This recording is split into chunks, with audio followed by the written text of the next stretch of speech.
चलिए अब शुरू करते हैं सुपरफास्ट खबरों का सिलसिला।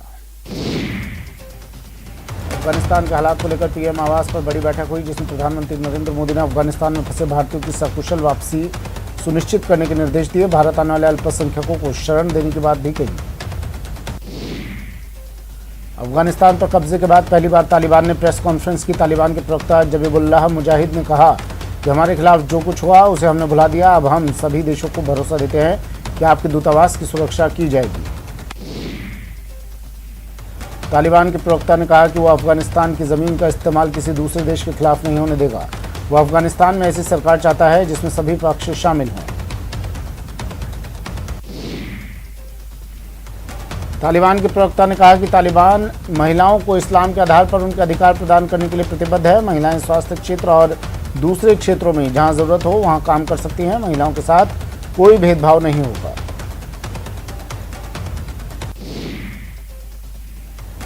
अफगानिस्तान पर तालिबानी कब्जे के बाद काबुल से भारतीयों को लाने का सिलसिला जारी है। इंडियन एयरफोर्स का C-17 विमान अफगानिस्तान में फंसे भारतीय नागरिकों को लेकर हिंडन एयरबेस पहुंचा। लोगों को बसों और अन्य वाहनों के जरिए उनके घर भेजा गया। इस बीच गृह मंत्रालय ने अफगानिस्तान से भारत आने वाले लोगों के लिए वीज़ा नियमों में बदलाव किया है। मौजूदा हालात को देखते हुए इलेक्ट्रॉनिक वीज़ा की एक नई कैटेगरी इमरजेंसी एक्स-मिस्क वीज़ा शुरू किया गया है। काबुल में फंसे लोगों के लिए भारत ने नया हेल्पलाइन नंबर जारी किया। विदेश मंत्रालय ने स्पेशल अफगानिस्तान सेल बनाया। लोग इन नंबरों पर फोन कर किसी भी तरह की जानकारी प्राप्त कर सकते हैं। अफगानिस्तान संकट पर अमेरिकी राष्ट्रपति जो बाइडेन ने मंगलवार को अमेरिका को संबोधित किया। तालिबान के कब्जे और अफगानिस्तान में बिगड़े हालात को लेकर बाइडेन ने अशरफ गनी पर ठीकरा फोड़ा। पीएम नरेंद्र मोदी ने टोक्यो पैरालंपिक में हिस्सा लेने जा रहे भारतीय पैरा एथलीटों से बातचीत की और उन्हें असल जिंदगी का चैंपियन बताया। प्रधानमंत्री ने राजस्थान के पैरा एथलीट और 2 बार के पैरालंपिक स्वर्ण पदक विजेता देवेंद्र झाझड़िया से भी बातचीत की और उनका हौसला बढ़ाया। पेगासस जासूसी मामले में सुप्रीम कोर्ट ने केंद्र सरकार से जवाब मांगा है। विपक्ष समेत तमाम याचिकाओं पर 10 दिन बाद सुप्रीम सुनवाई होगी। मोदी सरकार के खिलाफ मोर्चाबंदी तेज करने के इरादे से कांग्रेस के अंतरिम अध्यक्ष सोनिया गांधी ने 20 अगस्त को विपक्षी दलों की वर्चुअल मीटिंग बुलाई है। बैठक में टीएमसी प्रमुख ममता बनर्जी, शिवसेना प्रमुख उद्धव ठाकरे, द्रमुक प्रमुख M.K. स्टालिन और झारखंड मुक्ति मोर्चा प्रमुख हेमंत सोरेन शामिल हो सकते हैं। महंगाई और तेल की बढ़ती कीमतों को लेकर कांग्रेस ने केंद्र सरकार पर जमकर निशाना साधा। अजय माकन ने कहा कि केंद्र ने टैक्स बढ़ाया और सब्सिडी घटा दी। जनता की जेब पर डाका डाला जा रहा है। जलदाय विभाग के इंजीनियरों के तबादले रद्द। राज्य निर्वाचन आयोग ने रद्द किए तबादले। राजसमंद जिले को मुख्यमंत्री अशोक गहलोत ने एक और बड़ी सौगात दी है। मुख्यमंत्री अशोक गहलोत ने रेलमगरा तहसील के कुरज गांव में नए औद्योगिक क्षेत्र को मंजूरी दी है। राजीव गांधी के जन्मदिवस पर 20 अगस्त को विशेष कार्यक्रम का आयोजन किया जाएगा, जिसमें विभिन्न IT सर्विसेज को लॉन्च किया जाएगा। शिक्षक भर्ती परीक्षा 2016 में वेटिंग लिस्ट प्रकरण को लेकर चल रहे गतिरोध को सीएम गहलोत ने मंगलवार को समाप्त कर दिया। देश के 874 अभ्यर्थियों को इसका सीधा फायदा मिलेगा। विधानसभा के मानसून सत्र का 9 सितंबर को आगाज होगा। सत्र बुलाने को लेकर विधानसभा अध्यक्ष CP जोशी ने अधिसूचना जारी कर दी है। बताया जा रहा है कि 4 से 5 दिन तक चलने वाले मानसून सत्र में गहलोत सरकार 1 दर्जन बिल लाने की तैयारी में है, जिसमें जवाबदेही कानून भी शामिल है। कांग्रेस में पंचायती राज चुनाव के टिकट वितरण को लेकर बवाल शुरू हो गया है। जोधपुर में पूर्व सांसद बद्रीराम जाखड़ ने PCC उपाध्यक्ष रामलाल जाट और महासचिव प्रशांत बैरवा पर हारने वाले प्रत्याशियों को टिकट देने के गंभीर आरोप लगाए। बीजेपी प्रदेश अध्यक्ष सतीश पूनिया के बयान पर वसुंधरा समर्थक पूर्व मंत्री रोहिताश ने पलटवार किया। रोहिताश ने कहा कि पूनिया ने प्रभावितों का दर्द जानने वाली पूर्व मुख्यमंत्री वसुंधरा राजे का अपमान किया। लोकसभा स्पीकर ओम बिरला ने किए तिरुपति बालाजी के दर्शन और देश में शांति, समृद्धि और उन्नति की कामना की। पत्नी डॉक्टर अमिता बिरला और दोनों बेटियों ने भी उनके साथ की।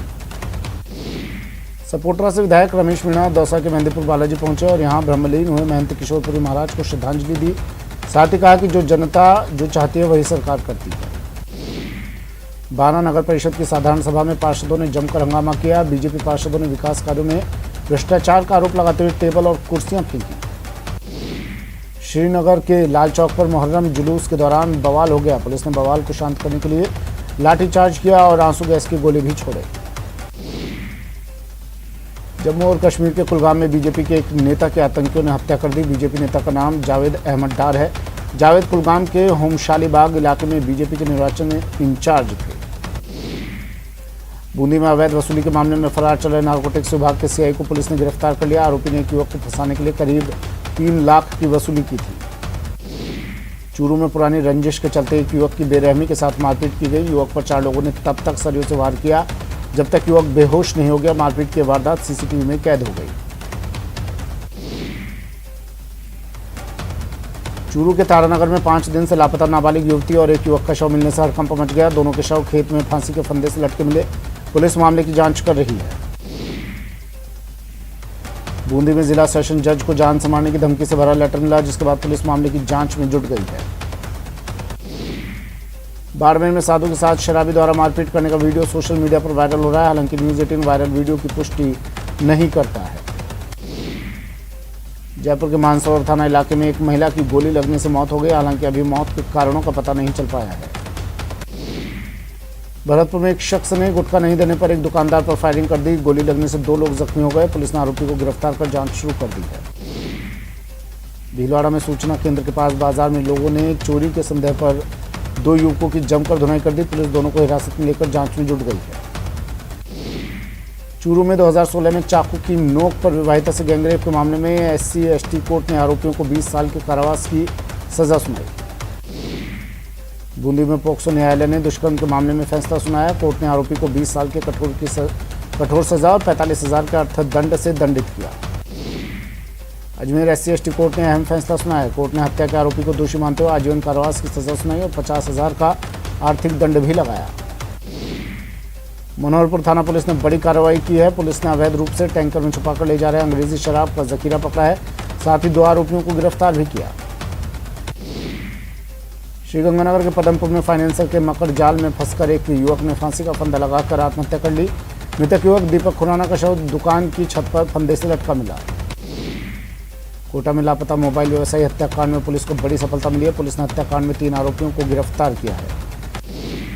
करौली विधायक लाखन सिंह कटकड़ करौली गंगापुर मार्ग स्थित स्थल गांव पहुंचे, जहां उन्होंने गड्ढे में डूबने से मरे लोगों के परिजनों को ढांढस बंधाया और आर्थिक सहायता सौंपी। डूंगरपुर जिले के सदर थाना क्षेत्र में कुएं में गिरने से विवाहिता की मौत के मामले में दूसरे दिन शव का पोस्टमार्टम हुआ। 1.5 लाख मौताना तय होने के बाद परिजनों ने स्वीकृति दी। अजमेर के आना सागर झील में युवक की तैरती हुई लाश मिलने से सनसनी फैल गई। स्थानीय लोगों ने इसकी सूचना क्रिश्चियनगंज थाने में दी। डूंगरपुर की बिछीवाड़ा थाना पुलिस ने युवक की हत्या के मामले में फरार चल रहे 2 आरोपियों को गिरफ्तार किया है। कोटा में ड्रग कंट्रोलर विभाग ने दवाई की दुकान पर छापा मारा, जहां से दुकान पर सरकारी सप्लाई के इंजेक्शन बरामद हुए। भरतपुर के उच्चैन तहसील परिषद में पंचायत समिति के नामांकन का फॉर्म निरस्त होने के कारण झगड़ा करने के मामले में पुलिस ने 2 आरोपियों को गिरफ्तार किया है। धौलपुर के सैपोंग कस्बे में एक गर्भवती महिला की संदिग्ध परिस्थितियों में मौत हुई है, जिसके बाद ससुराल जनों और पियर पक्ष में विवाद हो गया। बूंदी की मेज नदी में मत्स्य आखेट में विस्फोट होने से एक युवती की मौत हो गई। मृतक मुकेश मीणा नदी में मछली पकड़ने गया था, तभी अचानक विस्फोट होने से युवक की मौत हो गई। कोटा के उद्योग नगर में एक मकान में संदिग्ध अवस्था में युवक का शव मिलने से सनसनी फैल गई। पुलिस मामले की जांच कर रही है। सीकर के थोई थाना इलाके में बदमाशों ने एक फाइनेंस और माइक्रो ATM की ब्रांच चलाने वाले युवक के साथ 5 लाख की लूट की वारदात को अंजाम दिया। दौसा से मेहंदीपुर बालाजी में बिजली निगम की बड़ी लापरवाही सामने आई। यहाँ सड़क के किनारे बिजली के तार खुले हुए पड़े हैं, जिसमें आग लग गई, जिससे हड़कंप मच गया। बीकानेर के कोर्ट गेट के पास रेलवे फाटक पर लोगों द्वारा गलत साइड पर गाड़ी चलाने से लंबा जाम लग जाता है, जिसके कारण कई घंटों तक लोग इस जाम से निकल नहीं पाते। स्वाधीनता दिवस के अवसर पर दिल्ली में परेड के बाद हृदयाघात से शहीद हुए BSF के हेड कांस्टेबल चिरंजी लाल चौहान का पार्थिव शरीर पैतृक गांव हरसोर पहुंचा। भरतपुर में गैस कटर से दुकान का डबल शटर काटकर 10 लाख की चोरी के मास्टरमाइंड को पुलिस ने गिरफ्तार कर लिया है। श्रीगंगानगर पुलिस ने सोशल मीडिया के जरिए अफवाह और दहशत फैलाने के मामले में एक युवक को गिरफ्तार किया। श्रीगंगानगर में पुलिस ने 1 किलो 800 ग्राम अफीम जब्त की। पुलिस ने इस मामले में 4 आरोपियों को गिरफ्तार किया। जालौर के जिले के राजस्थान गुजरात बॉर्डर पर जोधपुर SOG ने बड़ी कार्रवाई की और इनोवा लग्जरी कार में 41 कार्टन अवैध शराब जब्त किए। इस मामले में पुलिस ने 2 आरोपियों को गिरफ्तार किया। सीकर के लक्ष्मणगढ़ थाना पुलिस ने एक ऐसे छात्र को गिरफ्तार किया जिसने फर्जी डिग्री के आधार पर विश्वविद्यालय में विभागाध्यक्ष की नौकरी प्राप्त कर दी।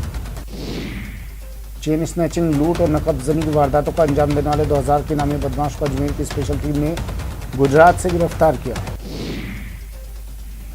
अलवर में बानसूर के युवाओं में हथियारों के साथ फोटो वायरल करने का ट्रेंड चल पड़ा है। हरसोरा थाना इलाके के कटारिया कबास गांव में ये ताज़ा मामला सामने आया। बूंदी सदर थाना पुलिस ने सुभाष नगर कॉलोनी में तंत्र मंत्र से धन दोगुना करने के नाम पर ठगी के आरोपी को गिरफ्तार कर लिया है। सीकर के उद्योग नगर थाना पुलिस ने मंदिर में हुई चोरी की वारदात का पर्दाफाश किया और 2 लोगों को गिरफ्तार किया। सीकर के लक्ष्मणगढ़ थाना पुलिस ने दुष्कर्म और धोखाधड़ी के एक आरोपी को गिरफ्तार किया। आरोपी नौलगढ़ के बसवा गांव का रहने वाला है। कोटखावदा पुलिया के पास सवारियों से भरी एक रोडवेज बस अनियंत्रित होकर हाईवे से नीचे उतराई, जिसमें करीब बस में सवार 2 दर्जन लोग घायल हो गए। धौलपुर के गांव बांसरई में तालाब में नहाते समय डूबने से एक बालिका की मौत हो गई, जिसके बाद से मृतक बच्ची के परिजनों में कोहराम मच गया। एयरफोर्स के एक विमान का फ्यूल टैंक गिरने से हड़कंप मच गया। हनुमानगढ़ जिले के 12 पीबीएन गांव के खेत में यह हादसा हुआ। कोटा में पानी की समस्याओं को लेकर बीजेपी के पार्षदों ने जलदाय विभाग पर नारेबाजी कर प्रदर्शन किया। पंचायत चुनाव में ड्यूटी नहीं लगाने की मांग को लेकर सचिवालय में करीब 4 घंटे धरने पर बैठे सचिवालय कर्मचारियों ने मुख्य सचिव के आश्वासन के बाद धरना समाप्त कर दिया। कोरोना की दूसरी लहर कम होने के साथ ही अब बेरोजगारों ने अपनी मांगों को लेकर आंदोलन शुरू कर दिया है।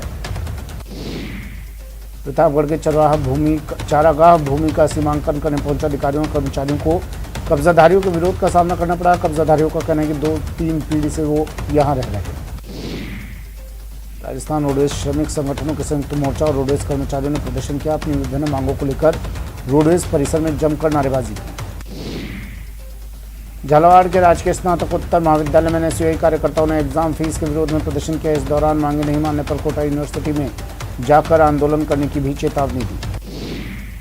टोंक के Uniyara Nainwa Gulabpura national highway 148D पर अतिक्रमण हटाने की मांग को लेकर लोगों ने प्रदर्शन किया। अतिक्रमण हटाने की मांग को लेकर ग्रामीणों ने नेशनल हाईवे 148D पर जाम लगा दिया। चूरू के सुजानगढ़ सीवरेज कार्य से टूटी सड़कों को दुरुस्त कराने की मांग को लेकर ऑटो चालकों ने प्रदर्शन किया। सुजानगढ़ नगर परिषद में कांग्रेस के नाराज पार्षदों और नेताओं की डेलीगेशन टीम के सदस्यों ने अध्यक्ष ओम प्रकाश ऑपरेटर के नेतृत्व में आयुक्त सोनलाल के साथ मुलाकात की। कोटा में मोबाइल व्यवसायी निखिल की हत्या से व्यापारियों में गुस्सा फूट पड़ा है। गुस्सा व्यापारियों ने गुमानपुरा इलाके में हंगामा किया और रास्ता जाम कर प्रदर्शन किया। अलवर शिकारीबास की रहने वाली महिलाओं ने सुबह पानी की समस्या को लेकर प्रदर्शन किया। इन गुस्साई महिलाओं ने विजय मंदिर रोड पर जाम लगा दिया। अपने आंदोलन के 5वें चरण में रोडवेज कर्मचारी प्रदेश भर में प्रदर्शन कर रहे हैं। रोडवेज कर्मचारी 7वां वेतन आयोग लागू करने और रोडवेज में नई भर्ती की मांग कर रहे हैं। कोटा के मोबाइल व्यवसायी निखिल हत्याकांड के विरोध में व्यवसायियों ने थाने के बाहर जोरदार नारेबाजी कर हंगामा किया। इस दौरान मोबाइल व्यवसायियों ने हत्या के आरोपियों को फांसी की सजा दिलाने की मांग की। करौली के हिंडौन के सुरोठ कस्बे में पेयजल संकट पर ग्रामीणों का गुस्सा फूट पड़ा। अम्बेडकर आश्रम के पास कस्बे के लोगों ने सड़क पर जाम लगा दिया। बूंदी के नैनवा में स्कूल की जमीन से अतिक्रमण नहीं हटाने के विरोध में फिर से सड़कों पर उतरे गांव के लोगों ने नेशनल हाईवे 148D पर काशपुरिया गांव के पास जाम लगा दिया। राजसमंद में विधानसभा अध्यक्ष डॉक्टर सीपी जोशी और प्रभारी मंत्री उदयलाल आंजना ने अधिकारियों की बैठक ली। कलेक्टर सभागार में बैठक के दौरान डॉक्टर सीपी जोशी ने जल जीवन मिशन योजना को सही तरीके से निजामा नहीं पहनाने को लेकर अधिकारियों को फटकार लगाई। जन आशीर्वाद यात्रा के साथ पचेरी पहुंचे केंद्रीय मंत्री भूपेंद्र यादव। केंद्रीय राज्य मंत्री अर्जुन राम मेघवाल भी साथ हैं। हरियाणा के पचेरी बॉर्डर पर सैकड़ों कार्यकर्ताओं ने उनका स्वागत किया। धरियावद विधानसभा उपचुनाव को लेकर प्रतापगढ़ विधायक रामलाल मीणा भी काफी सक्रिय नजर आ रहे हैं। विधायक मीणा ने अपने निवास पर विधानसभा क्षेत्र के युवाओं के साथ बैठक ली। श्वेता गुप्ता सचिव जिला विधिक सेवा प्राधिकरण सवाई माधोपुर ने रुक्मणी वृद्धाश्रम रीको एरिया सवाई माधोपुर का निरीक्षण किया। इस दौरान उन्होंने तमाम व्यवस्थाओं का जायजा लिया।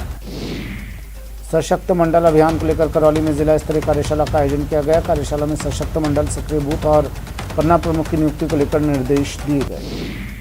नगर परिषद धौलपुर के वार्ड नंबर 28 में सभापति खुशबू सिंह द्वारा सीसी सड़क का लोकार्पण किया गया। इस मौके पर वार्ड वासियों ने सभापति का फूल मालाओं से स्वागत किया।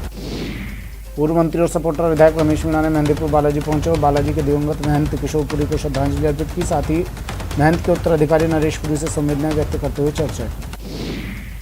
कोटा एक प्रयास सोसाइटी की ओर से पौधरोपण अभियान चलाया गया। इसके तहत कोरोना काल में जान गंवाने वालों की याद में पौधे लगाए गए।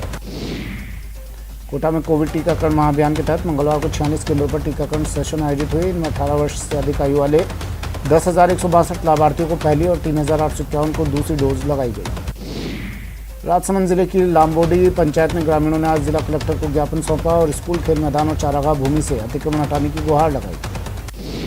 बीकानेर में आज समंदसर गांव के ग्रामीणों ने खेल मैदान पर हुए अतिक्रमण को हटाने की मांग को लेकर जिला कलेक्ट्रेट पर प्रदर्शन किया। कोटा में चंबल डाउनस्ट्रीम में बीते कई दिनों से नजर आ रहे अजगर का नगर निगम की टीम ने रेस्क्यू किया, जिसके बाद उसे सुरक्षित स्थान पर छोड़ दिया गया। हनुमानगढ़ टाउन में अनोखे शहीद स्मारक का उद्घाटन किया गया। शुभारंभ शहीद अशफाक उल्लाह खां के पौत्र ने किया। Youth sports federation of India की ओर से गोवा में आयोजित प्रतियोगिता में टोंक के युवाओं ने परचम फहराया। पवन जाट और धर्मराज प्रजापत को गोल्ड मिलने पर सम्मानित किया गया।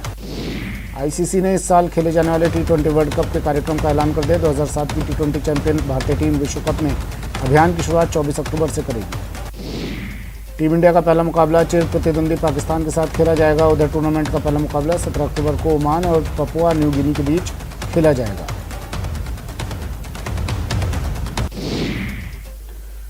अगर हम अपनी जिंदगी में आने वाली हर परिस्थिति में सकारात्मक रहें तो सफलता हमेशा हमारी ही होती है। आज हम आपको एक ऐसी शख्सियत से मिलवाएंगे जो बेहद खास है, जिनकी जिंदगी में जीत का जज्बा कभी कम नहीं हुआ, जिन्होंने असंभव को संभव किया। मिलिए रोमिता घोष से, जिन्होंने ब्लड कैंसर जैसी बीमारी को हराकर न केवल अपने लिए एक मुकाम बनाया, बल्कि उन लोगों की भी मदद कर रही हैं जिनके पास सुविधाओं का अभाव है। सपनों की दुनिया में खोई रहने वाली रोमिता घोष